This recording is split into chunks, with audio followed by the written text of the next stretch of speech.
Hey everyone, welcome back to part 5 of our series of the anatomy of female reproductive system. In today's sessions, we will explore a very important structure, and that is the cervix. So cervix is the gateway between your uterus and your vagina. We will break down its parts, functions, clinical importance, and the clear difference between the internal os, external os in a very simple way. So make sure you watch till the end, and if you haven't watched our previous parts from part 1 till part 4 where we cover external and the few parts of internal genital organs, then please go and watch it. And before starting this today's sessions, I will briefly recall about the previous sessions what we have discussed so far. So in part 1 we have categorized female reproductive tract, whole female reproductive tract into 3 parts. That is, one is your external genital tract, that is visible from externally. Internal genital tract that we can't see with our bare eyes, and your accessory organs, that is your breast. And in part 1 we have completed all external genital tract organs, including mons pubis, labia majora, labia minora, clitoris, vestibule. And we have discussed that vestibule has total 6 opening, that is your 1 urethral opening, 2 paraurethral glands, 1 introitus, and 2 bulbourethral glands. That is we have discussed in part 1. Now in part 2 we have discussed the ovary. Okay, in part 2 we have leveled all the internal genital organs like your ovary, your fallopian tube, uterus, cervix, and then your vagina. And briefly we have discussed regarding the ovary, its location, shape, size, weights, its parts like outer cortex, inner medulla, what are the functions of your ovaries, what are the ligaments attached with ovaries, and the clinical relevance like ovarian cyst, PCOS, ovarian cancer, etc. Now coming to the part 3 where we have discussed another one important internal genital organs, and that is your fallopian tube. And we have discussed the different name of this fallopian tube like salpinx, oviducts, and uterine tubes, the lining of the fallopian tube like ciliated columnar epithelium, and what are the functions of this cilia and unique cells present in that fallopian tube, and that is the Peg cells. Okay, and the different parts of this fallopian tube like interstitium or intramural, isthmus, ampulla, infundibulum, their unique features, all we have discussed in part 2. And the clinical concept like salpingitis, salpingectomy, salpingioophorectomy, what are those, etc. Now coming to the part 4 where we have discussed the uterus in details like its normal position, what is the meaning of anteverted, anteflexed, etc., weight and capacity of uterus in non-pregnant stage, pregnant stage, puerperium stage, and the part of the uterus like cornua, fundus, isthmus, etc. Now what is the concept of living ligature and the different parts of this uterus we have discussed in details. And coming to the part 5, that is our today's sessions and topic of discussion, and that is your cervix. Okay, so this cervix is the gateway between your uterus and your vagina. Okay, gateway between uterus and vagina. Now before moving to this cervix, we will simply level the different parts in a very simple way. Like you already know, this upper part of the uterus we called it fundus. The cavity of this uterus is body of uterus. Okay, means the central part where cavity of the uterus present, and this you already know, that is fallopian tube. Okay, now here this is the main thing we will discuss today. Here in this position, this is called internal os. Internal os. And here is another one structure present. If it is internal os, that means somewhere external os also present, and here is your external os. Okay, now as our topic of discussion is cervix, so we need to know where is cervix? So this whole portion we will call it as cervix. Okay, so cervix also has two parts, like one is endocervix, and here in this position it is called your exocervix, and here is your vagina.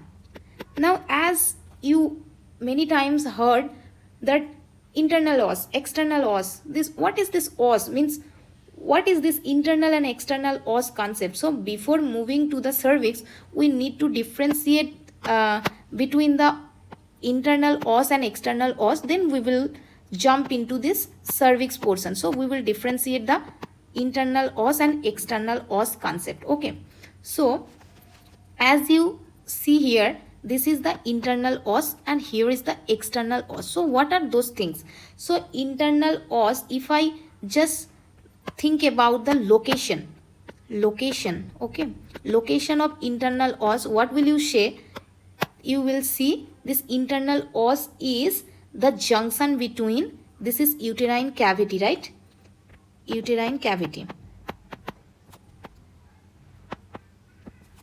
And this is your cervical canal or cervix. Okay? So where is its location? Internal os is present. Location is between your uterine cavity and your cervical canal. Then where is the location of your external os? This is your external os. So this is the junction between is this cervical canal and here the vagina, right? So where is this external os present?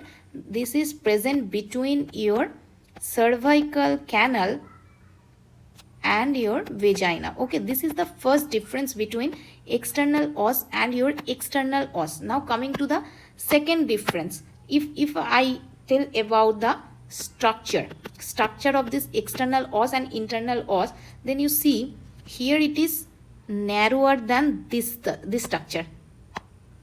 Okay, this structure, right? So if I compare this external os and internal os structure, I will say it is tight and narrow opening. Okay, opening. But here this external os, it is relatively wider and broad opening. Okay, if you do colposcopy, means speculum examination, then you can see this external os. Okay, so this is broader than this internal os. Now coming to the third difference, there must be having some functions of this internal os and external os. Whatever parts are present inside our bodies, all are having unique functions. Okay, so what is the functions of this internal os and external os? Now if I compare, then you see here it is the internal os, right? So internal os, it opens the uterine cavity. When your fetus will inside this, here fetus is present, right? Here this your fetus will grow slowly. So this internal os keeps this fetus inside the uterine cavity during pregnancy. So when this fetus will come, once the internal os will get open, fetus will come down. Okay, then this canal will get open, fetus will get down to this vaginal delivery. So what is the functions of this internal os? It keeps fetus inside uterine cavity during pregnancy, and it opens up once labor process gets started. Understood? But what is the functions of this external os? It will open through this external os from here, this external os from here. It will allow this menstrual bleeding. Okay, sperm entry, once the copulation will happen, sperm will get entered through this vagina. It will enter once this external os will get open, this sperm will enter through this canal. So here it is the path,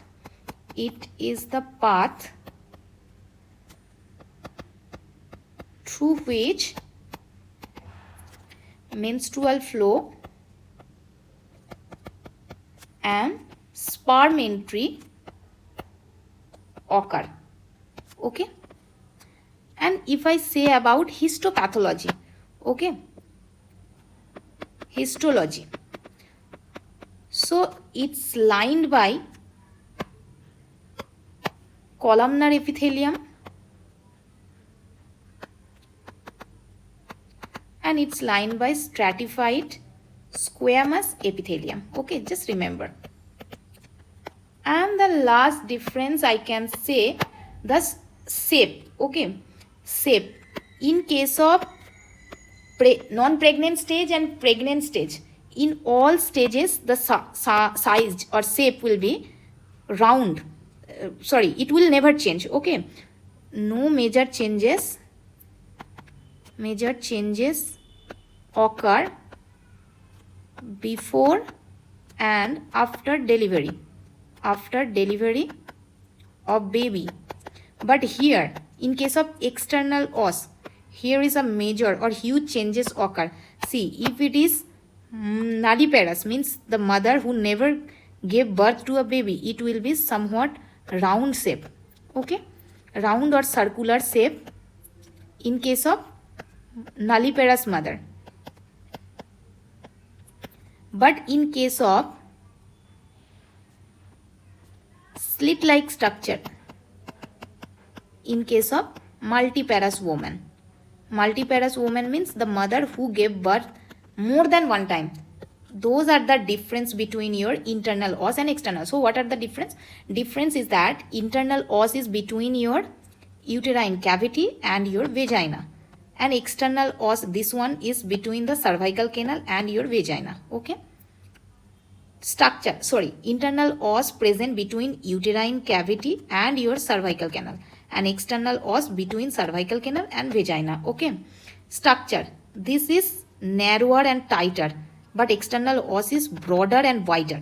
Okay, functions, this internal os during delivery it closed. Okay, it will be in closed position or closed state when the baby will grow inside the uterine cavity. Once the labor process started, it will get open and the baby will come out. But in case of external os, the menstruation blood will come from inside and sperm will get entered from the outside. Okay, this is the functions of external os. And the histopathology, this internal os is lined by your columnar epithelium and this external os is lined by your stratified squamous epithelium. Okay, and another one thing, this internal os, no matter whether the mother gave birth to baby or not, means before delivery or after delivery, it will be round shape. But in case of external os, once the delivery happen and if it is multiple times the delivery happen, then it will become slit like structure. But before delivery, means in nulliparous stage, it will be round shape. Okay, that is the difference. So this is the major difference between internal os and external os. Why I differentiate these things? Because without knowing the concept of internal os and external os, you can't move further between the concept of external or endocervix, exocervix, what are those things. Okay, so now coming as our today's topic of discussion is cervix. Okay, cervix. So now we will discuss regarding the cervix and the small things about the cervix and its parts, its functions, etc. Now coming to the cervix, our topic of discussion. So what is the cervix? It is, see here, this position, it till this much. Okay, till this much, it is a canal shaped structure. So it is a cylindrical part. Okay, cylindrical part of uterus, and it is lower border of uterus. Okay, uterus which connects uterus to vagina. As previously I told that uterus has total 4 parts. That is, here is cornua, this is the first part, This is the fundus, second part. This is the third part, body of the uterus, and this is the fourth part, that is cervix. Now this cervix is the connection between your uterus and your vagina, and it is a cylindrical shape. Okay, now if we discuss about its length, so length, it will be, the range will be between 2.5 centimeter to 5 centimeter. Why I am telling? Because in case of non-pregnant stage, it is 2.5 centimeter. And as I told, the cervix also having total two parts. One is endocervix, we will come it later, and another one is exocervix, right? So both will be half, like 1.25 centimeter, and this is also 1.25 centimeter. So together their length is 2.5 centimeter. So in non-pregnant stage, this exocervix and endocervix, those length are equal in size, equal in length, means 1.25 centimeter, and this is also 1.25 centimeter. Once the mother gets pregnant, in pregnant stage, the length will get increased. All part will get increase in length and become 4 to 5 centimeter. That's why I told that the length of the cervix ranges from 2.5 centimeter to 5 centimeter. Okay, now coming to the part of this cervix parts. Coming to this part, so the cervix is having total two parts. One is your endocervix, okay, and another one is your exocervix. Okay, this is your endocervix, where it is here in this position. See, here it is your endocervix, and here it is your exocervix. Okay, this is your exocervix. Now from endocervix, what to remember about this endocervix? So endocervix, it is a part of cervix which is near to internal os. See, here it is your internal os, and your endocervix is here. So it is near to your internal os, and exocervix, it is near to your vagina. So what things you need to remember about this exocervix? It is the part of cervix which is near to vagina. Okay, and the second thing is, another one thing what you need to remember, this external os already over. Now endocervix lined by, here this endocervix is lined by your columnar epithelium,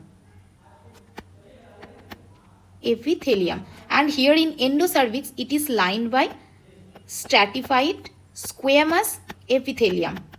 Okay, now there is one important concept you need to remember, but before this I will make you again clear that this your endocervix, it is near to your uterus, right? Here is your uterus portion. So your endocervix is near to your uterus, and it is lined by your columnar epithelium. As it is your near to uterus, so uterus also lined by your columnar epithelium. Just for your knowledge purpose, I tell you that you need to remember about the lining of this uterus and endocervix. And the exocervix and vagina, both are near to each other, and both are lined by stratified squamous epithelium. Okay, that's you need to remember. Now there is one concept, like, what is the concept? Transformational zone. Okay, transformation zone. What is that thing? So transformation zones is something where it is the place, okay, place where